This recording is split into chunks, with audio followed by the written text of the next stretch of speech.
दोस्तों, एक बार फिर से आपका स्वागत है मेरे चैनल वर्ल्ड्स ऑफ ट्रू पर। आज मैं आपको लेकर चलता हूं जोधपुर के मेहरानगढ़ किले में, जो कि जोधपुर के बिल्कुल ऊपर की तरफ उत्तरी दिशा में स्थित है। आज मैं आपको बताने वाला हूं इसके इतिहास की कुछ रहस्यमय बातें, तो आप वीडियो में अंत तक बने रहें ताकि आप मेहरानगढ़ और यहाँ के शासकों के बारे में वो बातें जान सकें जो अभी तक बहुत कम लोग जानते हैं।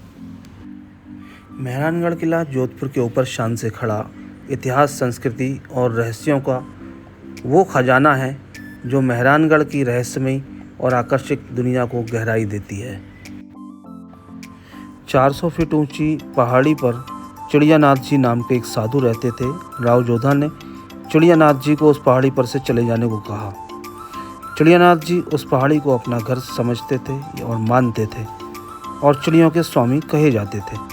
उन्होंने श्राप दिया कि किले में कभी भी पानी की कमी ख़त्म नहीं होगी, यानी कि हमेशा पानी की दिक्कत बनी रहेगी और कभी भी पानी की पूर्ति नहीं होगी।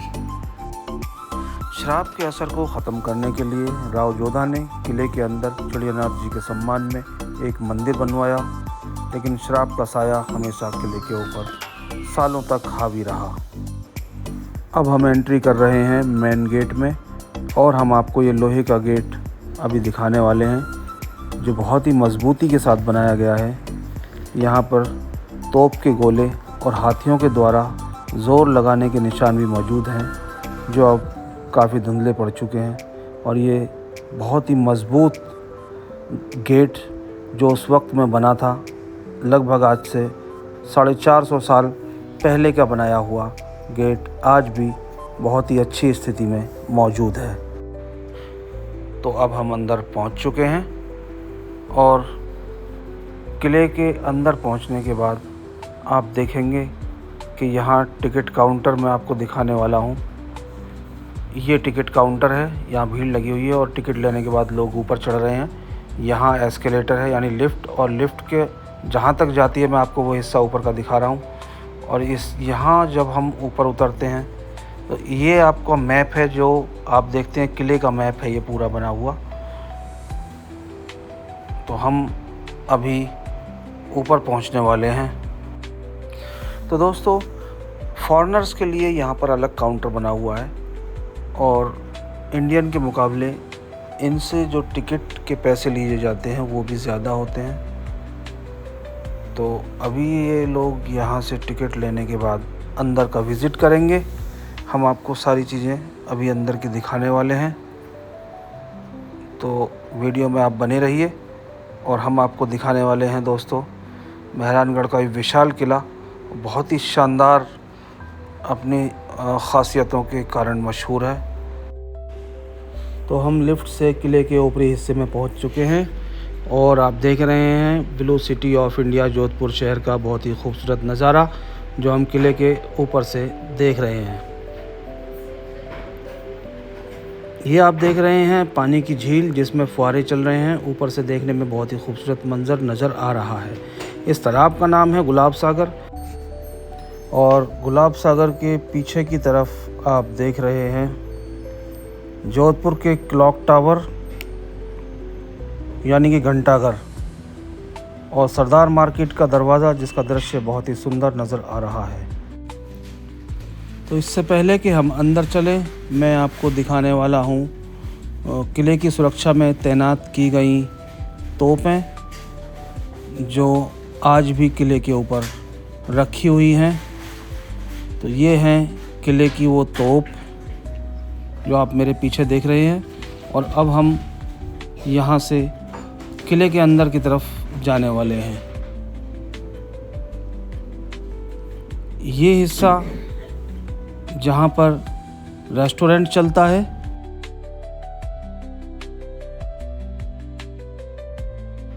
तो गैलरी से निकलने के बाद हम जब सामने अहाते में आते हैं तो सामने है दौलत खाना।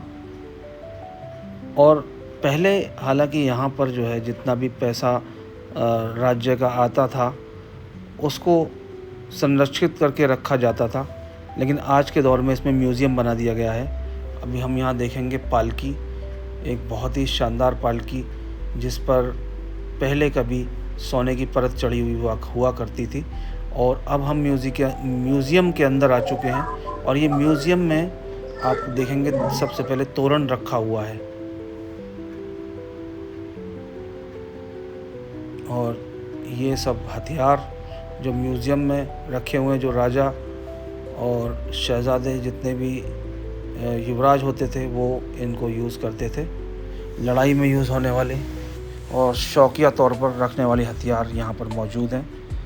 अभी आप ये सारी चीज़ें देखेंगे। ये तलवारें हैं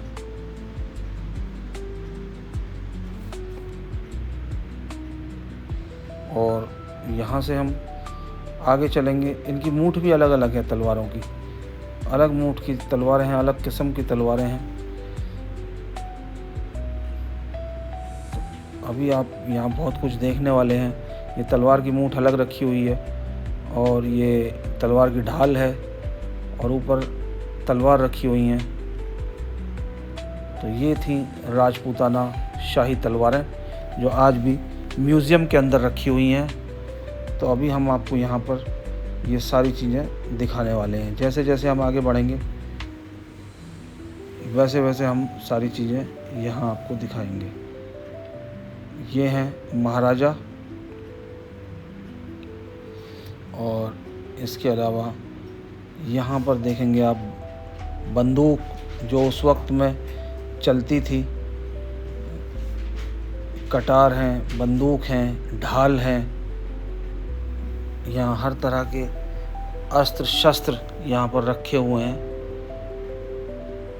यहाँ तक कि जो सुरक्षा के लिए पहनने वाले कवच होते थे वो भी यहाँ पर मौजूद है। ये हेलमेट है जो सर पे लगाया जाता है। ये बहुत ही मज़बूत धातु से बना हुआ। तो अभी हम आपको म्यूज़ियम को पूरी तरह से दिखाने वाले हैं। आप सभी चीज़ों को बहुत ही प्यार के साथ यहाँ देख सकते हैं। तो अब लौटते हैं दोस्तों कहानी की तरफ। कुछ लोग कहते हैं कि चिड़ियानाथ जी की आत्मा किले की दीवारों पर हमेशा भटकती रहती है और उनके बोलने की फुसफुसाहट आज भी हवा में गूंजती है। यहाँ के लोग मानते हैं कि उनकी समाधि पर चढ़ावा चढ़ाने से उनकी आत्मा शांत होती है। जब रेगिस्तानी हवाएं सनसनाती हैं तो लगता है कि चिड़ियानाथ जी अपनी पवित्र पहाड़ी की रखवाली कर रहे हों। तो आप ये देख रहे हैं सामने, ये रानी जी का वैनिटी बॉक्स है, यानी कि श्रृंगार का सामान। और ये सामने मुसद्द रखे हुए हैं 2। इन मुसद्दों से वो व्यायाम करती थी, यानी कि एक्सरसाइज करती थी। और देखो बहुत ही शानदार वैनिटी बॉक्स इनका रखा हुआ है, जो उस समय का वैनिटी बॉक्स हुआ करता था, जो ये विदेशों से मंगवाया जाता था। म्यूज़ियम में एक ऐसी तलवार रखी है जो कूटनीति और विद्रोह की कहानी कहती है। 16वीं सदी में जब मुग़ल सम्राट अकबर ने मारवाड़ को अपने अधीन करने की कोशिश की, तब राठौड़ शासक राव मालदेव ने उनका डटकर मुकाबला किया। फिर भी उन्होंने चतुराई से गठबंधन बनाए रखा। अकबर मालदेव के साहस से प्रभावित होकर उन्हें एक शानदार तलवार भेंट करता है, लेकिन गर्वीले राठौड़ों ने इसे एक शर्त के साथ स्वीकार किया कि वे सहयोगी रहेंगे, गुलाम नहीं। यह तलवार सोने की नक्काशी से सजी उस तनावपूर्ण गठबंधन का प्रतीक है। कुछ कहते हैं कि इसमें उस युग की आत्मा बसती है। जब आप इसे देखते हैं तो तलवारों की टंकार और शाही सौदेबाजी की फुसफुसाहट सुनाई देती है। अब आप यहाँ देख रहे हैं कि ये उस वक्त के सिक्के हैं जो आप देख रहे हैं, जिसमें मारवाड़ के सिक्के, ये आप देख रहे हैं मुग़ल शासकों के द्वारा चलाए गए सिक्के, और ये प्रिंसली स्टेट, ये मारवाड़ कोइंस हैं, ये मुग़ल कोइंस हैं। मुग़ल कोइंस पर उर्दू और फ़ारसी में लिखा हुआ है। ये आप देखेंगे अकबर के द्वारा चलाए गए सिक्के, जहांगीर के शासनकाल के सिक्के, और ये आप देखेंगे मेवाड़ के सिक्के। नहीं, ये उसी मुग़ल शासन के सिक्के हैं।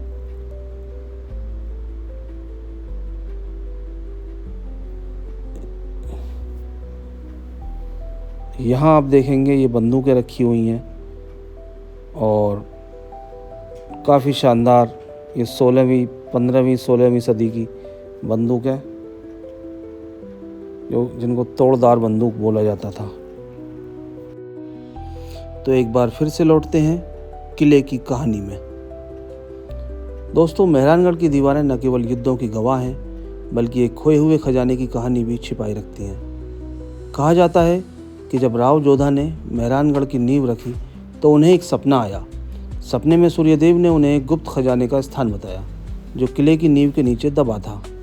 सोने और जवाहरात से भरी एक तिजोरी जो उनके पूर्वजों ने युद्ध के समय छिपाई थी। राव जोधा ने खोज शुरू की लेकिन खजाना कभी नहीं मिला। कुछ लोग कहते हैं कि यह खजाना आज भी किले की गहराइयों में छिपा है, किसी गुप्त कक्ष या सुरंग में। रात के सन्नाटे में कुछ रक्षकों ने दीवारों के पीछे से हल्की खनखनाहट की आवाज़ सुनी है, मानो कि जवाहरात आपस में टकरा रहे हों। क्या ये खजाना अभी भी मेहरानगढ़ के रहस्यमय गलियारों में इंतज़ार कर रहा है या ये केवल एक स्वप्न कथा है? किला इस रहस्य को अपने अंदर समेटे हुए है। म्यूज़ियम में एक ऐसी तलवार रखी हुई है जिसके बारे में कहा जाता है कि वह शापित तलवार है। यह तलवार एक युद्ध में हारे हुए शत्रु राजा की थी जिसे राठौड़ों ने हराया था। कहा जाता है कि उस राजा ने मरते समय तलवार को श्राप दिया कि जो भी इसे उठाएगा उसका अंत दुखद होगा। तलवार को एक राठौड़ योद्धा ने उठाया और जल्द ही उसकी मृत्यु एक रहस्यमयी दुर्घटना में हो गई। तब से तलवार को संग्रहालय में रखा गया है, लेकिन रक्षकों का कहना है कि रात के समय तलवार अपने आप हिलती है, मानो उस शत्रु राजा की आत्मा उसमें बसती हो। क्या ये महज एक कहानी है या वाकई तलवार में कोई अलौकिक शक्ति है? मेहरानगढ़ का ये रहस्य आज भी अनसुलझा हुआ है। 17वीं 18वीं सदी में जोधपुर के महाराजा जसवंत सिंह प्रथम और अजीत सिंह ने कलाकारों को आमंत्रित किया। ये पेंटिंग्स कागज़ या कपड़े पर रंगों और सोने चांदी के काम से बनाई जाती थी। उदाहरण के लिए दरबार थीम वाली पेंटिंग्स में राजा के दरबार, संगीतकारों और नर्तकियों को दिखाया जाता है। गैलरी में हर 2 साल में थीम बदलती रहती है, जैसे वर्तमान में दरबार प्रदर्शनी चल रही हो। गैलरी में कन्नौज राठौड़ों का पुरखुली राज्य से जुड़ी पेंटिंग्स हैं जो 1829 ईस्वी की हैं। इसमें महाराजा गज सिंह प्रथम की तलवारबंद तस्वीरें हैं जो मुग़ल सेनाओं को उनकी भूमिका दिखाती हैं। दक्कनी शैली की रागिनी गुंडकारी पेंटिंग्स भी हैं जिनमें नीले और गुलाबी रंगों का इस्तेमाल होता है। ये पेंटिंग्स राज्य जीवन, पशु पक्षियों और फूलों को जीवंत रूप से चित्रण करती हैं। श्री कृष्ण जी की एक बहुत ही बेहतरीन 3D तस्वीर यहाँ पर मौजूद है जो रासलीला करते हुए दिखाई गई है। 1970 के दशक में महाराजा गज सिंह द्वितीय ने मेहरानगढ़ म्यूजियम ट्रस्ट की स्थापना की, जिसके तहत किले को संग्रहालय में बदला गया। पेंटिंग गैलरी सहित 7 पीरियड रूम्स और 6 गैलरी हैं। यह ट्रस्ट कला को संरक्षित करने और पर्यटकों को दिखाने का काम करता है। गैलरी में हाथी की सवारी, पालकी, हथियार और वस्त्रों के संग्रह भी हैं, लेकिन पेंटिंग्स सबसे आकर्षक हैं। ये पेंटिंग्स न केवल कला का नमूना है बल्कि मारवाड़ के इतिहास की कहानी भी बयान करती हैं। राजपूत राजवंश के शासकों के द्वारा उपयोग किए जाने वाले कपड़े, उनकी शाही स्थिति, समृद्ध सांस्कृतिक परंपरा और राजस्थानी कला के प्रति प्रेम को दर्शाते हुए ये कपड़े उनके वैभव का प्रतीक थे, बल्कि उस दौर की कारीगरी और स्थानीय शिल्प कला का भी उत्कृष्ट नमूना थे। मेहरानगढ़ किले के म्यूज़ियम में इन कपड़ों के कुछ संग्रह आज भी देखे जा सकते हैं।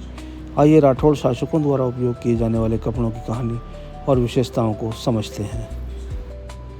राठौड़ शासक रेशम के कपड़ों को प्राथमिकता देते थे, जो शाही वैभव का प्रतीक थे।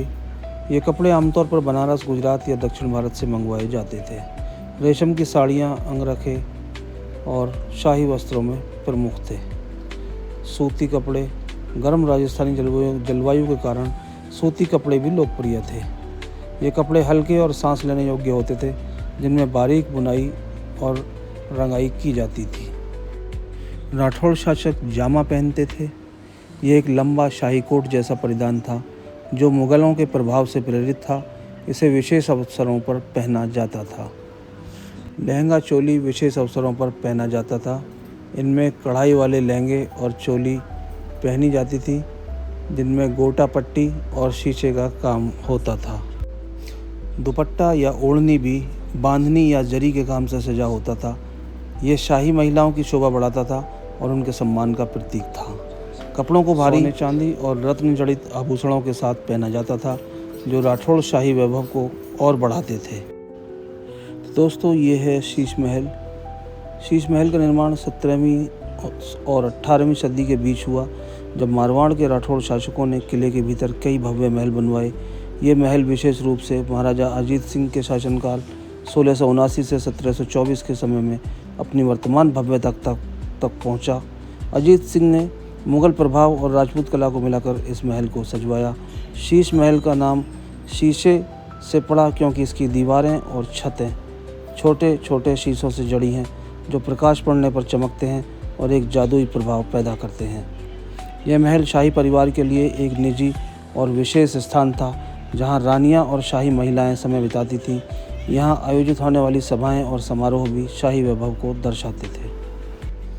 शीश महल में मुग़ल प्रभाव स्पष्टता दिखता है, क्योंकि उस समय जोधपुर के राठौड़ शासक मुग़ल सम्राटों के साथ गठबंधन में थे। शीशे की कारीगरी मुग़ल महलों जैसे आगरा के किले और दिल्ली के लाल किले के शीश महल से प्रेरित थी, लेकिन इसमें राजस्थानी शैली की विशिष्टता साफ झलकती है। मारवाड़ की समृद्धि का प्रतीक शीश महल राठौड़ शासकों की धन संपदा और कला के प्रति प्रेम को दर्शाता है। इसे बनाने में कुशल कारीगरों और महंगे संसाधनों का उपयोग हुआ, जो मारवाड़ की समृद्धि को दिखाता है। आज शीश महल मेहरानगढ़ किले के म्यूज़ियम का हिस्सा है, जिसे 1970 के दशक में महाराजा गज सिंह द्वितीय ने मेहरानगढ़ म्यूज़ियम ट्रस्ट के तहत पर्यटकों के लिए खोला। यह दुनिया भर के पर्यटकों को आकर्षित करता है और इसकी चमक को और कारीगरी को देखकर दर्शक मंत्रमुग्ध हो जाते हैं। दीवाने ख़ास अब आप देख रहे हैं, और ये मेहरानगढ़ किले का एक महत्वपूर्ण और शाही हिस्सा है, जो राठौड़ शासकों के शासनकाल की भव्यता और प्रशासनिक गतिविधियों का प्रतीक है। यह वह स्थान था जहां शासक अपने खास दरबारियों, मंत्रियों और उच्च अधिकारियों के साथ निजी सभाएं आयोजित करते थे। मेहरानगढ़ किला, जिसे राव जोधा ने 1459 में स्थापित किया था, अपने आप में एक ऐतिहासिक धरोहर है, और दीवाने ख़ास इस किले का एक ऐसा हिस्सा है जो राठौड़ वंश की शाही शक्ति और कला को दर्शाता है। आइए दीवाने ख़ास की कहानी और विशेषताओं को विस्तार से जानते हैं। दीवाने ख़ास का निर्माण मुख्य रूप से 17वीं-18वीं सदी में हुआ, जब मारवाड़ के राठौड़ शासकों ने मेहरानगढ़ किले को और विस्तार दिया। यह विशेष रूप से महाराजा अजीत सिंह 1679 से 1724 और उनके उत्तराधिकारियों के समय में महत्वपूर्ण रहा।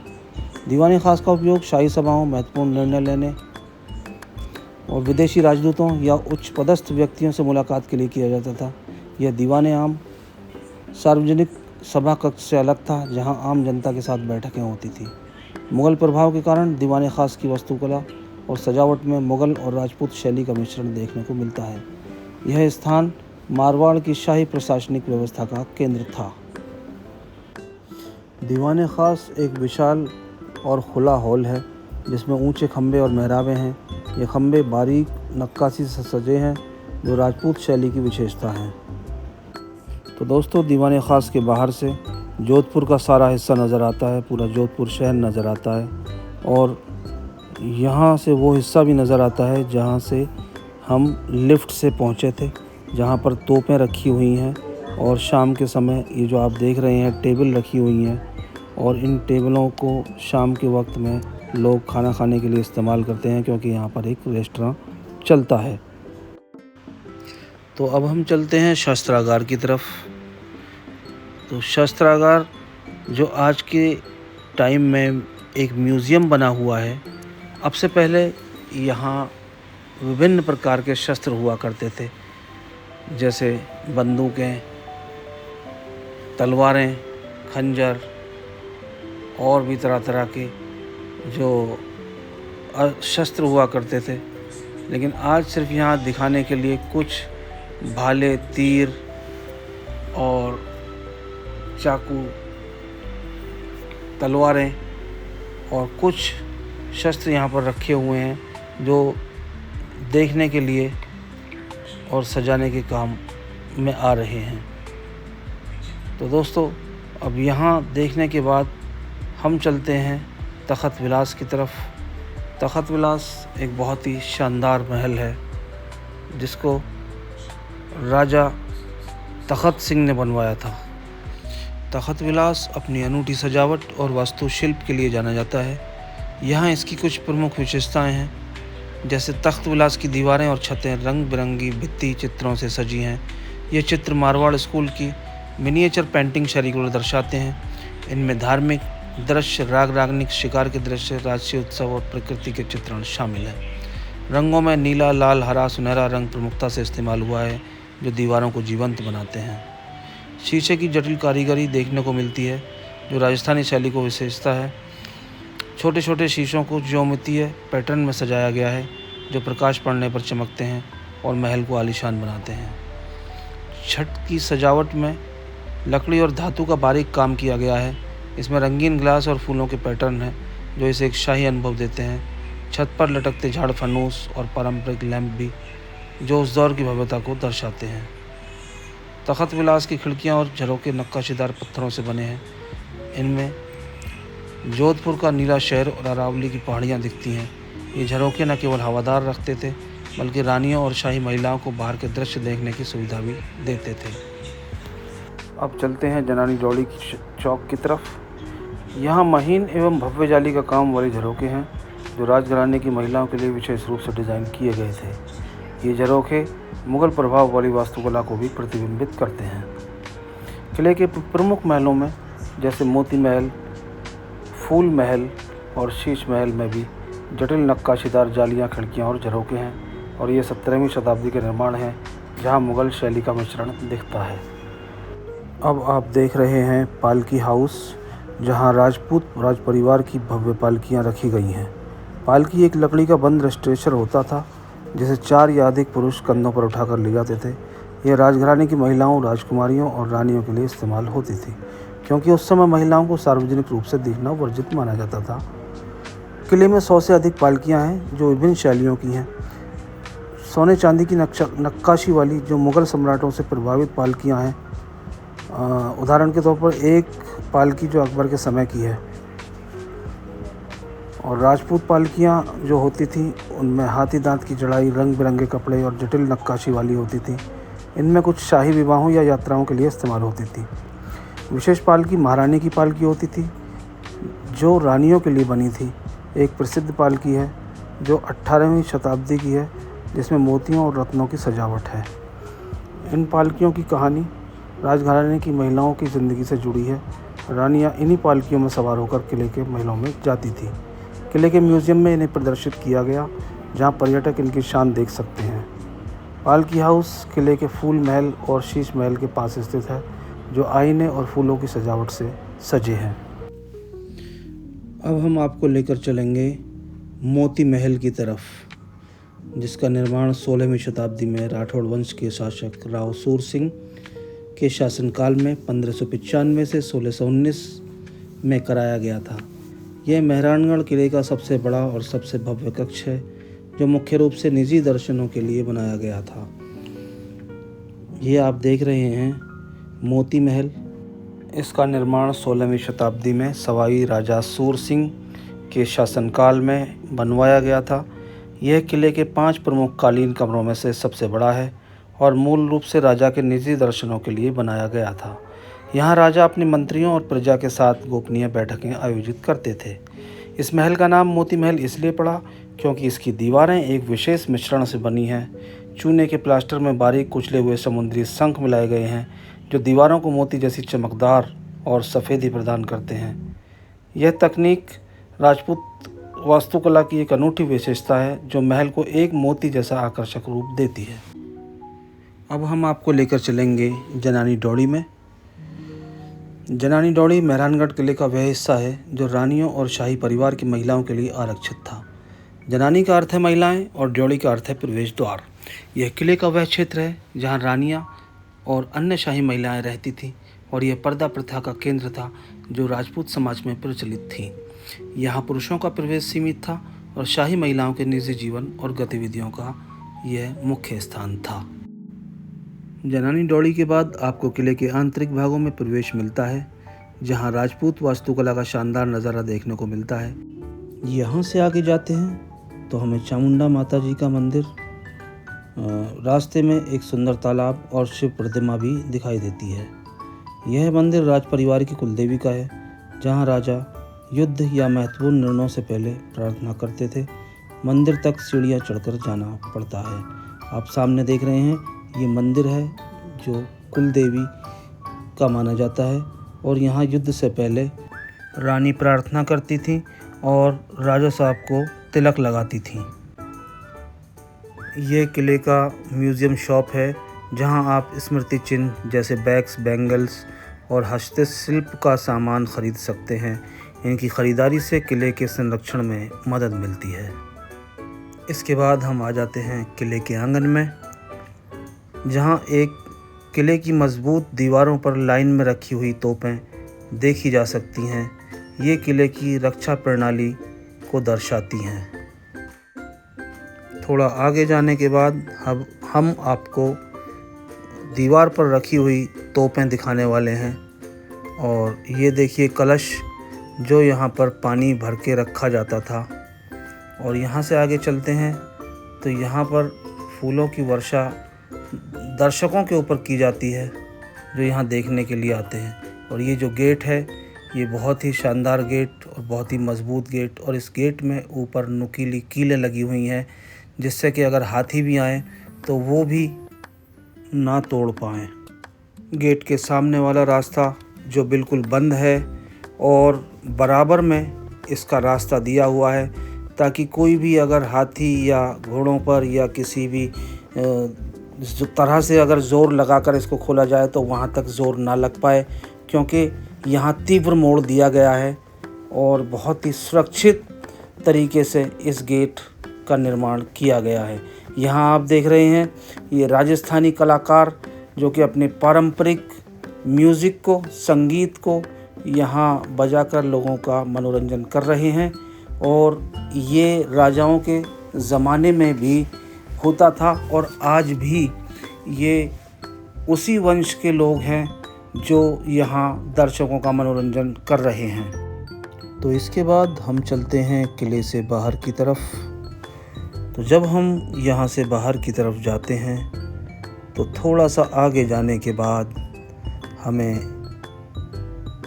एक बोर्ड दिखाई देता है, जो पत्थर का बोर्ड है, और इस पर राव जोधाजी का फलसा लिखा हुआ है, और इस पर सन 1459 अंकित है। और इसके बाद हम आते हैं उस गेट पर जहाँ जो रानियाँ सती हुई थीं, उन सती रानियों के हाथों के निशान जो आप सफ़ेद रंग में देख रहे हैं, जो काफ़ी धुंधले पड़ चुके हैं, ये उन हाथों के निशान यहाँ अभी भी मौजूद हैं। और जब हम आगे चलते हैं तो देखते हैं कि किले की दीवारों पर ये तोपें रखी हुई हैं, जिसका मैंने पहले ज़िक्र किया था, और ये किले की सुरक्षा में हमेशा तैनात रहती थी। और इसके बाद हम देखते हैं बाहर का व्यू, जहाँ से नीला जोधपुर बहुत सुंदरता के साथ दिखाई देता है, और बहुत ही बेहतरीन यहाँ पर इसका व्यू आता है। जब हम देखते हैं तो मन गदगद हो जाता है। तो हम जा रहे हैं गेट से बाहर की तरफ, और अभी बाहर की तरफ जाने के बाद हम देखते हैं कि यहाँ एक कॉफ़ी शॉप जो किले के अंदर मौजूद है, यहाँ हम थोड़ा रेस्ट करते हैं, और कॉफ़ी पीने के बाद, थोड़ी थकान मिटाने के बाद, यहाँ से हम आगे बढ़ते हैं। तो दोस्तों, जिस गेट से हमने एंट्री की थी, हम उसी गेट की तरफ अब जा रहे हैं। तो दोस्तों, कैसी लगी आपको मेहरानगढ़ किले की ऐतिहासिक और रहस्यों से भरी हुई कहानी, हमें कमेंट में ज़रूर बताइए। दोस्तों, ये हमारी तीसरी वीडियो है, अभी शुरुआत है, लेकिन हम कोशिश करेंगे आपको अच्छी और सच्ची ऐतिहासिक विषयों पर कुछ अच्छा दिखा सकें। इसी के साथ मुझे दीजिए इजाज़त। मैं हूँ आपका दोस्त ए रहमान मुनीरी। शुक्रिया। जय हिंद, जय भारत।